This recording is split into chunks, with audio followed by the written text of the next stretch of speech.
Hello and welcome. I am Mansa. This is Gunjan. I am Gayatri. This is Ayushi, and you're watching PMC English. The future is made only out of the present. Tomorrows are made of todays. If today you are utilizing your time properly, tomorrow will be Many people, they identify themselves as animal lovers, but they consume meat. And when asked, they say, what is the difference between a plant life and an animal life? What is intuition? What is the difference between intuition and thoughts? And how can we recognize that the intuition we got is correct or wrong?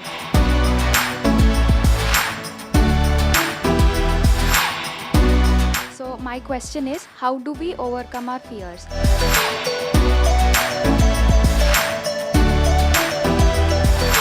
Compared with them, I was like, what is your situation?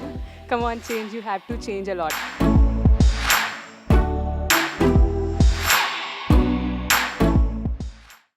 Awareness is Patriji. Anapanasati is Patriji. Lighting lives is Patriji. Vegetarianism is Patriji. Oneness is Patriji. True spirituality is Patriji. Paramatma Sarva Bhutatma. God exists in every creature, and every creature has the right to live freely. No human has the right to disrupt this. Patriji emphasizes on this and awakens compassion in every human life he has touched. Patriji is the founder of Pyramid Spiritual Society's movement, and the added crown is the pyramid. Today we have Patriji among us to answer some of the questions of our youth. Welcome, Patriji. Namaste. Namaste, Patriji. Thank you for blessing us with your gracious presence today. We would like to ask you a few questions. Proceed. So, Patriji, my first question is, many people, they identify themselves as animal lovers, but they consume meat. And when asked, they say, what is the difference between a plant life and an animal life? It is both the lives, we are taking the lives. How do we explain it to them that there is a huge difference between taking an animal life and a plant life? Why vegetarianism is? Even a stone has a life. Everything has got life. Okay.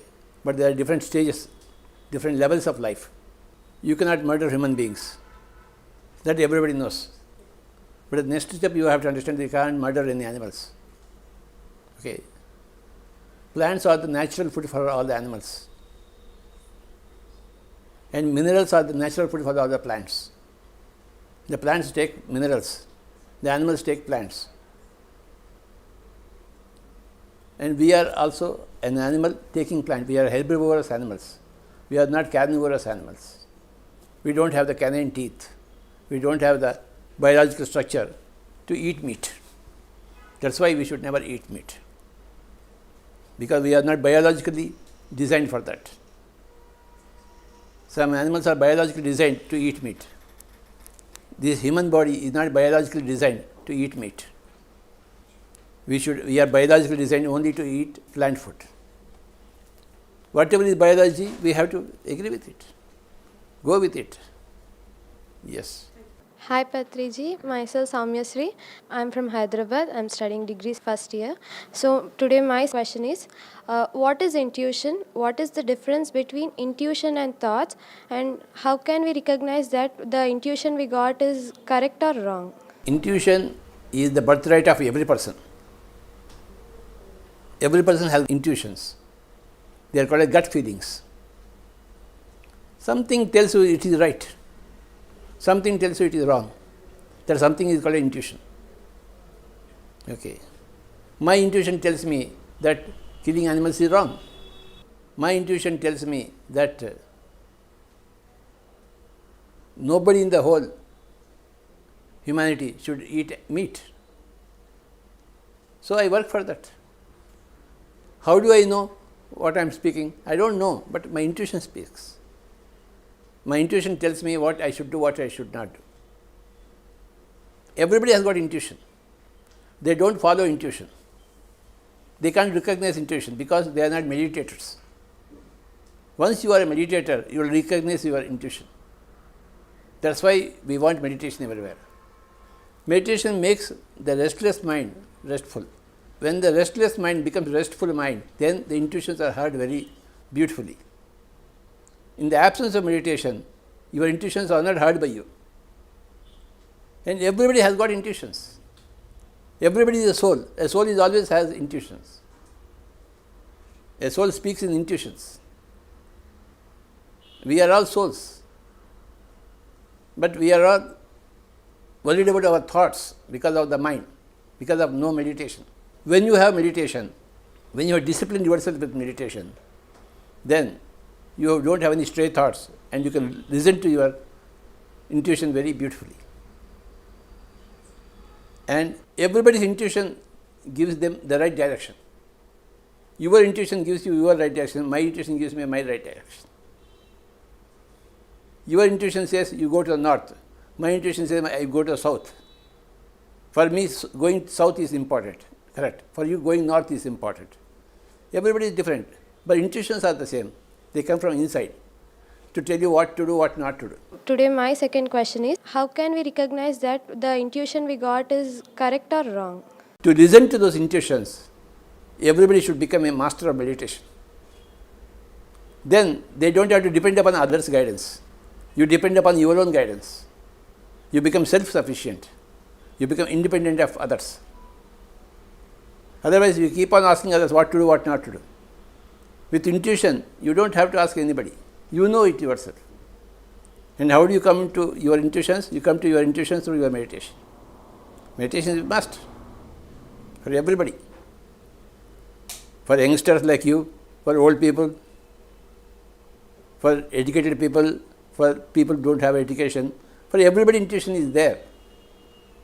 And everybody has to listen to their intuitions. That happens only through meditation. Hi sir, namaste. I'm Tanmay. I'm from Hyderabad. So my question is, how do we overcome our fears? So as a meditator, I know when a situation is there, I am capable of facing that situation, and there are masters and meditation who help me to face it.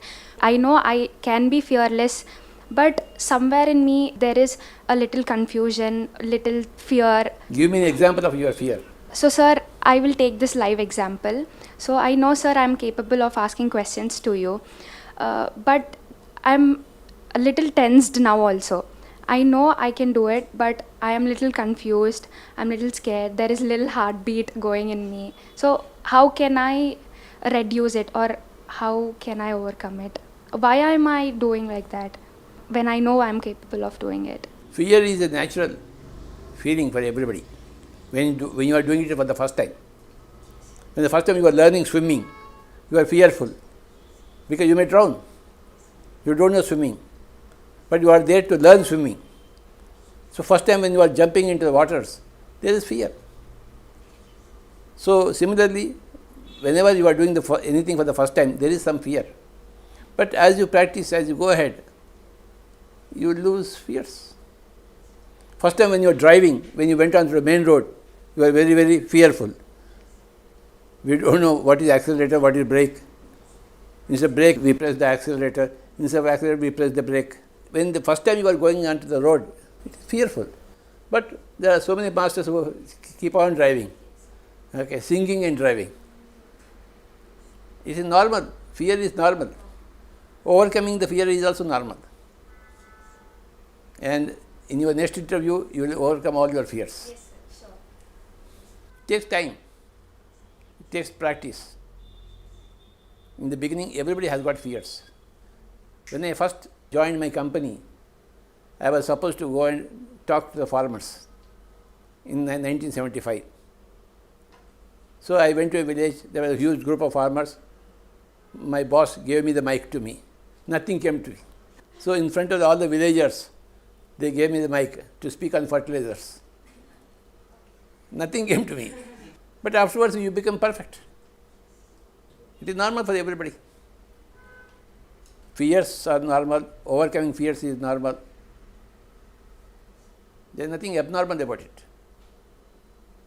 Okay. Hello, sir. I'm Krishna Sarvani. I'm doing my bachelor's in business administration. So, starting with a simple question, what is destiny? Do you believe in it? Tell me, what is your understanding of destiny? Destiny is what purpose of life, I think. We have to reach somewhere. We have to do something. That is what life, I think. That is goal of life. Destiny is different. Okay. The word destiny is different. You are speaking of goals in life, what you have to do, what you want to do. Okay. Destiny is whatever is prepared for you already Okay. because of your past deeds. Oh. Supposing I committed murder, my destiny is to go to the jail. The police have not yet caught me, but in my destiny it is there, I have to go to jail because I committed a murder. They have not yet identified me as a murderer. The police have not yet caught me, but the destiny is there. That destiny is whatever is prepared for you in the future because of your past deeds. Okay. That is destiny. You got past deeds, and past deeds say that you have to face circumstances, such consequences. Okay. For example, you are doing a lot of meditation. Then Lord Shiva must come in front of you. We heard in Puranas that whenever somebody did meditation, Lord Shiva came and gave them blessings and boons. So that is the destiny. When you do meditation, Lord Shiva must come there. That is destined. When you commit a murder, you are destined to go to the jail. Okay. When you are doing some good deeds, you are destined to reap good deeds from others. That is destiny. Destiny is whatever is prepared for you in the future because of your past deeds. That is destiny. So people won't accept that. If we say it's your destiny, they won't accept it. All people are stupid. They don't know the law of karma. They don't know spirituality. They are not brainy enough. People have to become brainy. People become brainy when they understand the law of karma. As you sow, so you reap. That is the law of karma. Yes, sir. If you sow bad deeds, reap bad deeds. If you sow good deeds, you will reap good deeds. If I do good to you, you will also good to me. Yes. If I do something bad to you, you will also do something bad to me. It's normal. The law of karma. So destiny is the result of your own deeds. Okay. You have to face it. You have to go through it. And everybody will go through their own destiny. Their destiny is prepared for them because of their own past deeds. My question is, majority of the youth face with the problem of worrying about the future, and they ultimately make the present a chaos. How can we improve the quality of the present day? The future is made only out of the present. Tomorrows are made of todays. If today you waste your time, tomorrow you are unsuccessful. If today you are utilizing your time properly, tomorrow it will be a success. All people are stupid, that's why they are worried about the future. If they are wise, they will never worry about the future, they will work hard in the present. They will make use of the present. We have got, for today, I got 24 hours. When I wake up in the morning, how many hours I have? I have 24 hours to work hard without thinking of tomorrow. Today I must do work, I must work hard. Today I must learn more. Today I must do more meditation. Today I must answer all the questions. Today I must go to the PMC office and also answer all the questions. Today's work is important. Tomorrow's, they take care of themselves. We should stop worrying about the tomorrow, start working for the today. That is wisdom. If you are wise, you will work for today. If you are not wise, you will simply dream about the future without working for the day. You have to work hard in the present. Every day counts. Every minute counts. You must work very hard without thinking of the tomorrows. People often eating non-veg, they say that as they are not killing the animals, they don't get any karma. What is your take on it, sir, and how far till it is correct? All people are stupid. All people are stupid. They are justifying their own evil actions. All people, they justify their own actions. That doesn't mean anything. You cannot eat meat. We don't argue with such people, we don't try to educate such people. We say, you do whatever you want. We don't waste our time much with stupid people. So, sir, my next question is, decision making is very important. So, I myself sometimes I'll feel that if there is somebody, they could come and help me to take my decisions, like whether it is correct or wrong, guide me to take correct decisions. But that is not possible because we have to take our own decisions. So, how can I know that whether I'm taking the correct decision or wrong decision? Or if I take a decision, how will I know that I'm walking in the right path? Whenever you take a decision, the results coming out of the decision.